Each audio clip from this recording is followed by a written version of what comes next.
Hi everyone, this is Jenna for One Lit Place. What we're going to do to explore our commas is to unpack how we construct an English sentence, and that will illustrate to you why we need them. In English, to impart a cohesive piece of information, we group words into units of information. You can have a single unit sentence, and it's very compact and cute, and it says everything that it needs to say.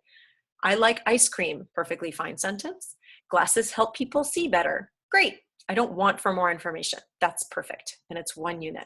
Now, if you want to be a little more eloquent and have a longer sentence with more information in it, you can group multiple units of information inside of one sentence. And that's called a complex or compound sentence. So you'll see here, this is 3 units of information. Even though Elle has risen to the top of her field, I have never seen her be unkind to anyone. And that says a lot about her character.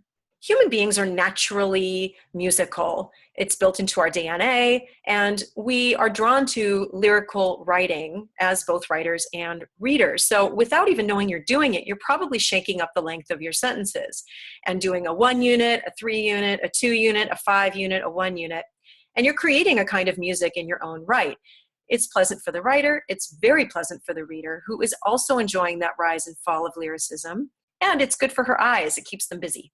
This is why we have the comma. Now, you don't need a comma in a single unit sentence ever, because it's one completely packaged unit of information. However, in a multiple unit sentence, we keep units organized by separating them by commas. So here we have a 2-unit sentence. She understood what was happening. She wished it weren't happening at all. Separated by a comma and a little buffer word called a coordinating conjunction. So there are 2 very important reasons we need commas in multiple unit sentences. Firstly is for breathing. Comma rules follow natural patterns of breath, which is very convenient, and we space those units of information according to patterns of breathing. Also for clarity, commas keep our units of information distinct so that they remain clear. Again, in a 1-unit sentence, you don't have to worry about breathing. You're not breathing inside the 1 unit. Trees grow, coffee is a necessary evil. At the end of that period, you're free to breathe with impunity, but you don't need to breathe mid-unit. However, if you have a multiple unit sentence, believe it or not, the reader waits for the writer to indicate where she's supposed to breathe. So we have to be responsible citizens, not let people die, so we put in our commas. If, however, you have a longer sentence built up of several units of information, the commas need to fall between the units, which encourages a natural breathing pattern that so happens to coincide with the information contained in the units. So here's what happens when you don't know the rules of commas and you just throw them in anywhere, or you forget them, or don't use them. Firstly is we overuse the comma. So nowadays people tend to be pretty emphatic, especially in our speech, and we throw commas in all over the place. It's fine when you're speaking because you have body language and intonation to indicate how the information should be accepted, but in writing, it's a little bit awkward. There's the opposite problem where people don't use commas. Either they're not emphatic people or they simply don't want to use them because they're not sure where they go, so they leave them out. Both of those things are not great. So here's a situation in which we have way too many commas and they're all placed in awkward ways. Maud told me that she, for whatever reason, wasn't planning on picking up her dry cleaning, but why? I don't know. Either this person has sleep apnea or just came back from a run, I'm not sure, but I know I'm dizzy after reading it. The other problem is coma breathing.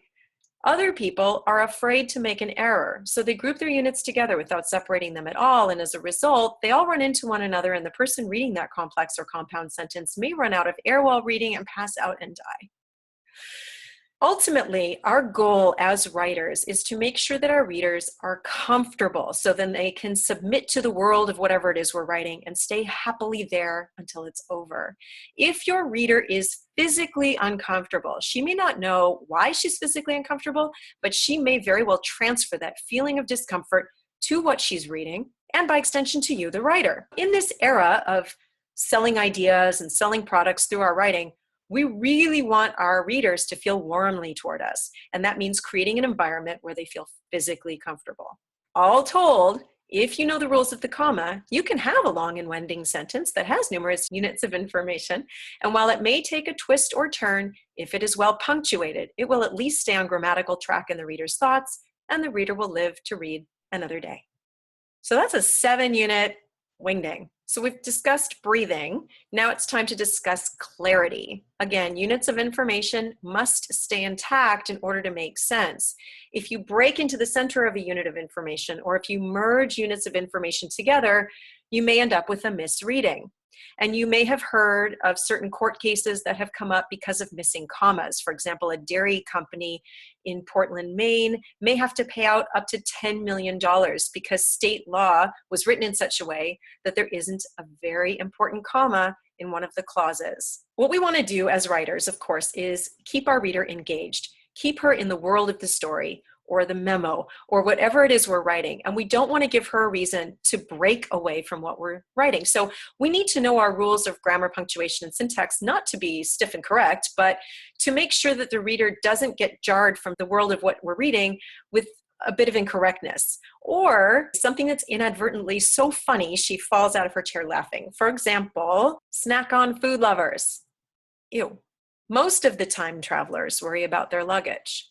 See, I didn't even know there were that many time travelers. If, however, you had put a comma after time, it would say most of the time, travelers worry about their luggage. Totally different sentence.